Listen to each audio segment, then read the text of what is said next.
সুদীপ আর আমি কলকাতায় থাকতে প্রায় সময় একসাথে রান্না করতাম। ও নতুন নতুন এক্সপেরিমেন্ট দেখে খুব মজা পেতাম।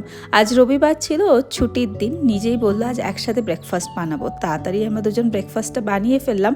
আজকে তেমন কোনো প্ল্যান ছিল না, রোববারও ছিল, তাই চলে গেলাম আমরা কোরমাঙ্গলায়। নতুন মিত্র ক্যাফে খুলেছে, ওখানকার ফিশ ফ্রাই খাবো বলে গিয়ে দেখলাম 2 ঘন্টার একটা বিশাল বড় লাইন পড়েছে। আর যেহেতু গণেশ পুজো ছিল, কোরমাঙ্গলায় কি সুন্দর দেখো চারপাশ সাজানো। কিছুক্ষণ অপেক্ষা করে সুদীপকে নিয়ে চলে গেলাম ক্যাফে রিসেট। এই জায়গাটায় আমি এর আগে এসেছি, খুব ভালো, এখানকার খাওয়া দাওয়ারও খুব ভালো। যদি তোমরা না গিয়ে থাকো প্লিজ একবার ভিজিট করো, তোমাদের খুব ভালো লাগবে। আর প্রত্যেকটা খাবার খুবই হেলদি। কিন্তু মনে তো মিত্র ক্যাফে থেকে কখন সেই কলকাতার টেস্টি ফিশ ফ্রাই আর মাটন কাটলেট খাবো ভাবছিলাম, তাই রাতে অর্ডার করে বাড়িতে আনিয়ে নিলাম। বিশ্বাস করো, ইট ওয়াজ টু গুড। যদি এখনও তোমরা ট্রাই না করে থাকো নিশ্চয়ই ট্রাই করো, মনে হবে কলকাতাতেই আছো।